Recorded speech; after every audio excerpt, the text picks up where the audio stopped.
ճիշտ է Քարորյան բյուջեին էր վերաբերում,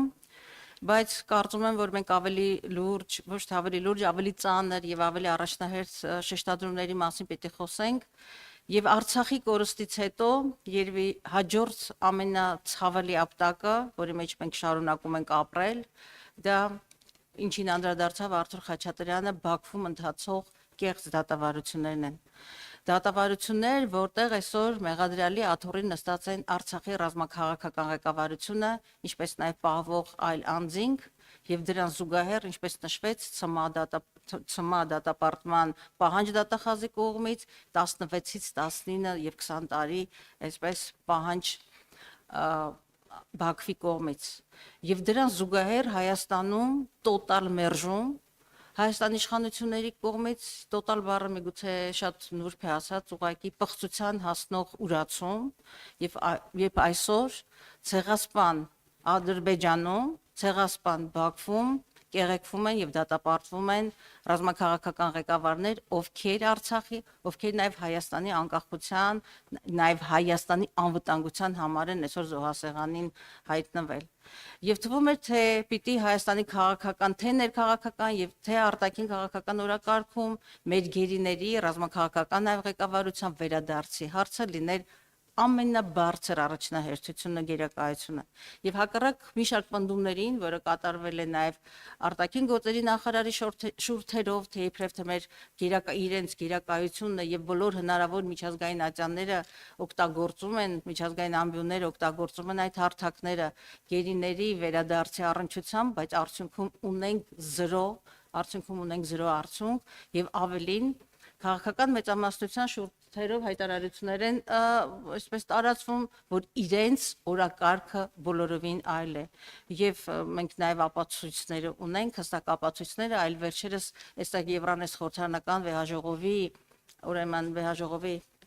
հերթական աշնանային նստաշրջաններ, որտեղ քաղաքական մեծամասնության падգամավորները պարզապես մերժեցին միանալ ընդդիմադիր падգամավորների այդ նրանց թվում Արթուր Խաչատրյանը, Աննա Գրիգորյանը, Էլինար Վարդանյանը, Հայկ Մամիջանյանը, ուրեմն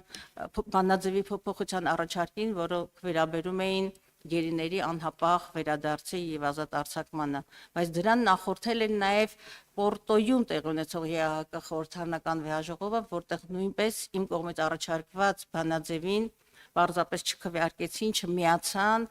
ուրեմն քաղաքական մեծամասնության ներկայացուցիչները եւ հստակ այսպես ազդանշան տալով նաեւ միջազգային հանրությանը, որ Արցախի քաղաքական ղեկավարության եւ ընդհանրապես գերեվարված հայ մարդկանց Հայաստանի Հանրապետության քաղաքացիների ճակատագիրը բացարձակապես քաղաքական օրակարգ չէ Հայաստանի համար։ Անկեղծ եմ ասում, չեմ ուզում ոչ նորմատիվ բառապաշար օգտագործել, բայց ավելի ոչ բարոյական վարքագիծ Հայաստանի քաղաքական իշխանությունների կողմից Արցախի ուրացումից հետո դժվար է պատկերացնել։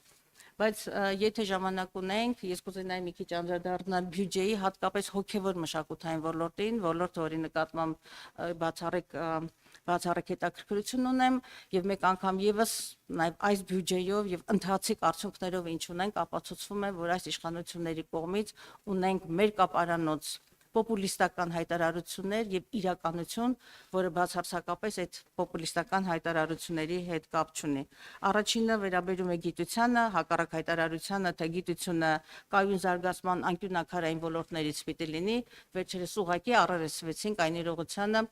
որ գիտությունների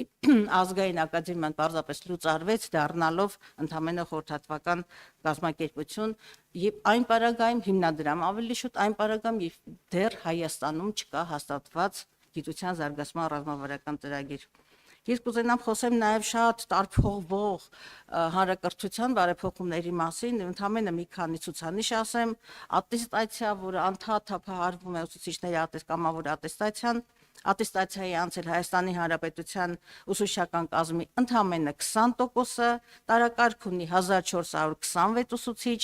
իսկ այդ անընդհատ 700,000 աշխատավարձ ստացող ուսուցիչների մասին է շեփորահարվում, 300,000 դրամից ավելի աշխատավարձ ստանում է Հայաստանում ուսուցչական կազմի ընդամենը 7-5%-ը, եւ մյուս այսպես խաղաղ թուղթը, որը այսպես ծածանվում է քաղաքական մեծամասնության կողմից, դա 300 դպրոց 500 մանկապարտեզն է։ Եվ մեկ անգամ եւս ես ուզում եմ հայտարարել այն ցուցանիշը, որ իրենց կառավարության ծրագրին գործունեության ընդհանրապես լավագույն դեպքում 6 ամիս է մնացել, մինչև 26 թվականին 2 ամիս, բայց Հայաստանի Հանրապետությունում խոստացված 300 ուրեմն դպրոցի փոխարեն մենք ունենք ընդամենը հանձնված, ավարտված 59 դպրոց։ Եվ պիտի ասեմ, որ ընդհանրապես այս վերջին 4 տարիների ընթացքում կապիտալ ծախսերի կատարողականը, միջին կատարողականը 40%-ը չի գերազանցում։ Եվ իսկ ինչ վերաբերում է մշակույթին, իհարկե մենք ժամանակ չունենք ավելի մանրամասնությունների համար, բայց ասեմ, որ ինչ վերաբերում է մշակույթի ոլորտին, այնտեղ ընդհանրապես այսպես հազիվ պահպանման ծախսերի մեջ են տեղավորվում եւ այդտեղ եւս մի շարք ոլորտներ ընդհանրապես այդ կատարողականները 20-22-12%-ի շրջանակներում են։ Եվ մյուս աղաղակող փաստը դա բուհերում տիրող խայտառակ 37 թվի մթնոլորտն է։ Իհարկե 37 թվի մթնոլորտում մեր ամբողջ հասարակությունն է եւ այսօր բոլորս ենք ականատես, թե ինչպես կարող է բռնաբարվել ազատ խոսքը, թե ինչպես են բոլոր տեղական ինքնակառավարման մարմիններում ուղղակի չի հանդուրժվում այլակարտությունը, այլախոհությունը, քաղաքական այլ բանակի ներկայացուցիչները եւ բոլորը հայտնվում են աղավանդակի հետևում եւ ընդհանրապես երկրում կամ ռեպրեսիայի կամ դեպրեսիայի մթնոլորտ է, բայց բուհերում եւս քաղաքականացումը այնքան ակնհայտ է կամ կուսակցականացումը, երբ որ բոլոր պետական բուհերի կառավարման խորհրդի նախագահները պարզապես քաղաքական մեծամասնության ԿՊՎ նախավն է նախագահից Հայաստանի Հանրապետության նախագահից մինչև կառավարության անդամներ։